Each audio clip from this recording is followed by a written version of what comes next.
Baiklah, selamat pagi dan salam sejahtera bagi kita semua. Pada hari ini, kita akan bicara tentang peranan dan fungsi hukum.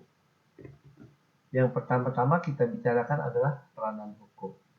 Sebelum kita bicara tentang peranan hukum, perlu kita ketahui bahwa sesuai dengan adagium yang dikemukakan oleh Aristoteles, bahwa ibi societas ibi ius menyatakan bahwa di mana ada masyarakat, di situ pasti ada hukum. Karena memang hukum mempunyai peran yang sangat penting di dalam mengatur pergaulan hidup manusia. Karena dalam suatu aturan hukum itu sendiri akan dibutuhkan apabila di dalam suatu tempat terdapat lebih dari satu orang. Artinya manusia dalam hidup bermasyarakat, dalam hidup berkelompok perlu ada aturan hukum. Karena disitulah peran hukum akan melaksanakan tugasnya.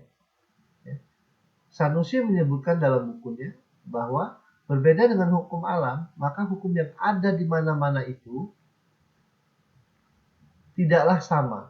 Ia justru berbeda-beda karena ada perbedaan bahan seperti manusianya, alamnya, tradisinya, akalnya, dan budinya.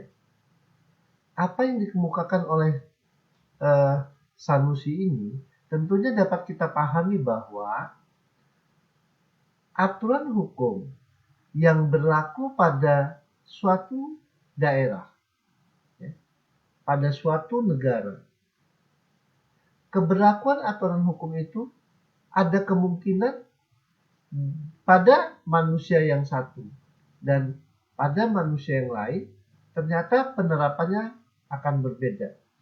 Sebagai contoh misalnya, apabila ada dua manusia, A dan B, melakukan pencurian dengan objek yang hampir sama, yang sejenis, dilakukan pada waktu yang sama, misalnya dilakukan pada siang hari. Ternyata di dalam prakteknya, hakim dalam melaksanakan tugasnya sebagai penegak hukum memutuskan sengketa-sengketa tersebut akan berbeda antara manusia yang satu dengan manusia yang lain. Di dalam kasus tadi, ada kemungkinan hakim memutuskan pada si A hanya 3 bulan, sementara si B sampai 3 tahun. Kenapa ini bisa terjadi?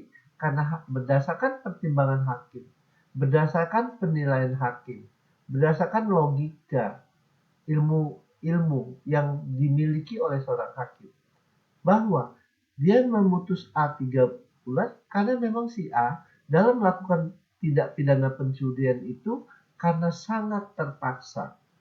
Misalnya dia butuh uang untuk memberi adiknya makan karena memang orang tuanya sekarang dalam keadaan sekarat di rumah sakit. Sementara adiknya butuh makan. Sementara yang B melakukan tindak pidana pencurian karena memang merupakan suatu kebiasaan, suatu profesi yang biasa hidup poya-poya. Sehingga di dalam penerapan aturan hukum yang ada pada suatu negara pun implementasinya mungkin akan berbeda kepada siapa aturan hukum itu diterapkan.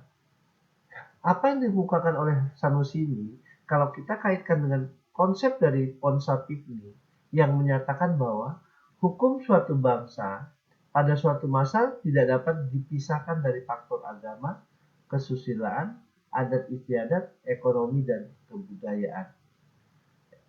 Melihat dari apa yang dikatakan oleh Ponsapigni, Surojo Widnodipuro mengatakan bahwasannya di dalam masyarakat purba pun yang masih primitif sudah terdapat peraturan-peraturan hidup. Hukum dalam bentuk yang sangat sederhana, yang dihormati dan dijunjung tinggi oleh anggotanya. Di dalam masyarakat primitif yang seperti ini juga terdapat hukum dan cerita kuno yang menunjukkan adanya hukum di tengah masyarakat. Pengaruh pandangan agama sebagaimana yang kita lihat dari konsep dari Surojo Witnyodipuro mengatakan bahwa pandangan agama kesusilaan terhadap hukum mengatur langsung kehidupan manusia melalui peraturan perundang-undangan. Karena apa maksud? Ini apa maksudnya? Bahwa undang-undang, peraturan perundang-undangan yang ada di masyarakat kita, ya, pembentukannya tidak terlepas dari aturan hukum agama, aturan kesusilaan, aturan moral, kesopanan, dan seterusnya. Sebagai contoh misalnya, di dalam ketentuan undang-undang kita, kitab undang-undang pidana kita, ya, kita tidak diperkenankan untuk melakukan tindak pidana pembunuhan. Sebagaimana yang diatur dalam pasal 338 KUHP dan seterusnya. Ya. Demikian pula di dalam pasal 362 KUHP dan seterusnya. Kita dilarang mengambil barang orang secara melawan hukum. Kita dilarang melakukan tindak pidana pencurian. Ya. Kalau enggak, pasal 362 dan seterusnya dapat menjerat kita. Demikian pula selanjutnya, di pasal 184 KUHP, kita dilarang melakukan perbuatan zina. Ketentuan hukum di dalam hukum perdata juga diatur, ya, di dalam pasal 1337 yang mengimplementasikan pasal 54 bahwa kaidah moral, ya, itu sangat penting di dalam suatu perjanjian, ya. Karena kalau kita buat perjanjian itu harus melihat kaidah-kaidah yang berlaku di dalam masyarakat. Seperti salah satunya adalah kaidah moral, ya. Putusan pengadilan yang menafsirkan tentang perbuatan melawan hukum itu harus didasarkan pada ketentuan yang ada di dalam pasal 1365 KUH Perdata, di mana di dalam pasal 1365 itu mengatur tentang apa yang dimaksud dengan perbuatan melawan hukum. 1365 jelas mengatakan bahwa perbuatan melawan hukum adalah setiap perbuatan yang dilakukan sengaja atau tidak sengaja menimbulkan kerugian pada orang lain, mewajibkan orang yang menimbulkan kerugian mengganti kerugian. Nah, ini semua terlihat bahwa pandangan agama, kesusilaan terhadap aturan hukum itu ada, ya, diatur untuk kelangsungan hidup bermasyarakat. Semuanya jelas ada diatur dalam undang-undang. Karena memang undang-undang di negara kita, dasar pembentukannya tidak terlepas dari pandangan agama, ya, kesusilaan, atau hukum-hukum yang berlaku di masyarakat setempat, masyarakat-masyarakat adat yang ada di Indonesia ini sendiri. Hasil penelitian pun membuktikan bahwa pada masyarakat kuno atau primitif itu terdapat hukum dan setiap anggota masyarakatnya pun mempunyai hubungan yang baik antara satu dengan yang lain, sehingga akan menimbulkan hak dan kewajiban, ya. Anggota masyarakat tadi itu masing-masing mempunyai hak dan kewajiban, ya. Satu sisi dia punya hak untuk melakukan suatu perbuatan tertentu, di sisi lain dia juga punya kewajiban, ya, untuk mempertahankan hak tersebut. Sehingga sadar atau tidak sadar, kita sebagai manusia selalu melakukan perbuatan hukum, ya, atau hubungan-hubungan hukum.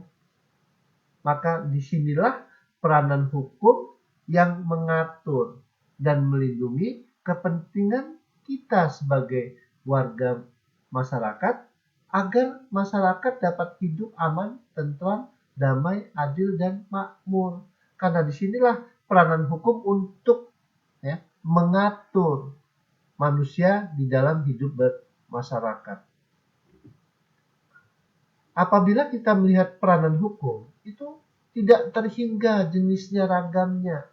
Contoh-contoh dalam kehidupan sehari-hari. Yang pertama misalnya kita lihat dalam kehidupan keluarga. Dalam kehidupan keluarga, ya, seorang laki-laki dan seorang perempuan hidup bersama sebagai pasangan suami istri. Sebagai pasangan suami istri, mereka mengikatkan diri dalam suatu ikatan perkawinan. Ya. Ikatan perkawinan itu sendiri itu diatur oleh undang-undang di negara kita.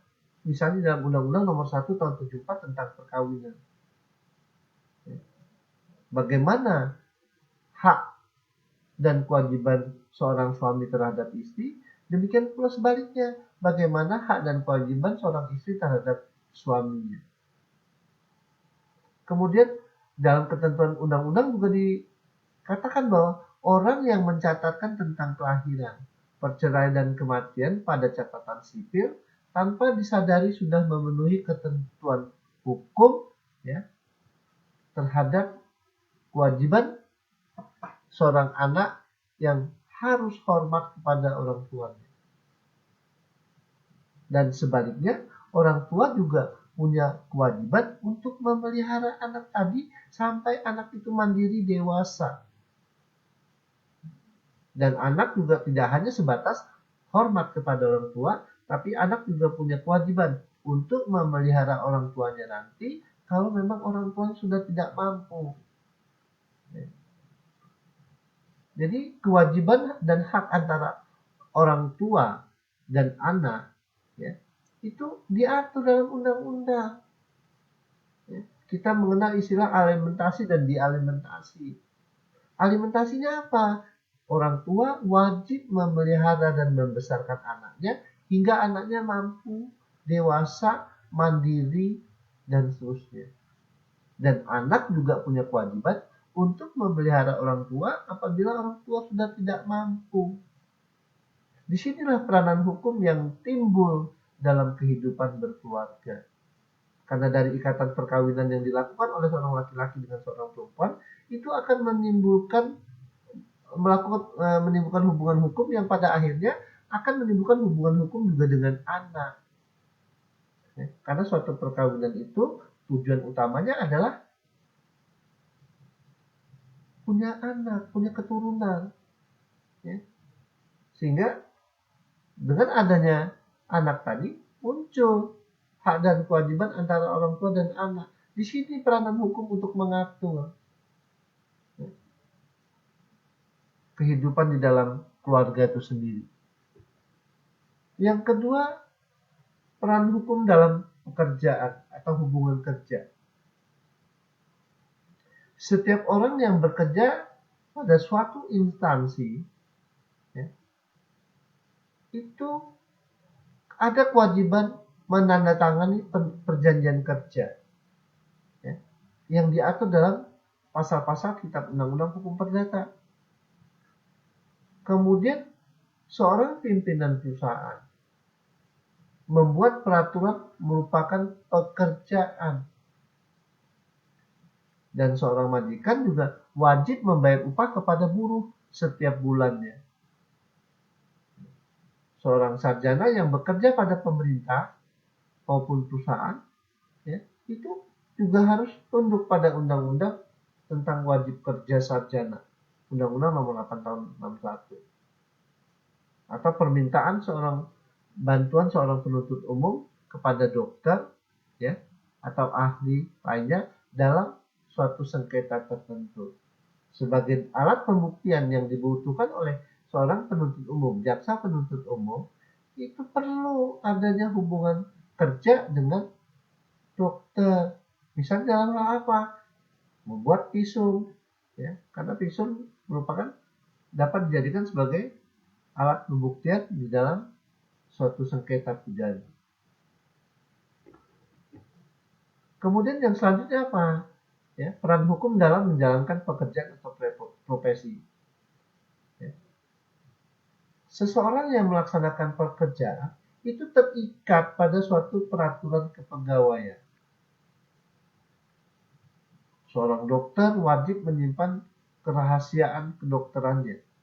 Ya. seorang dokter wajib menyimpan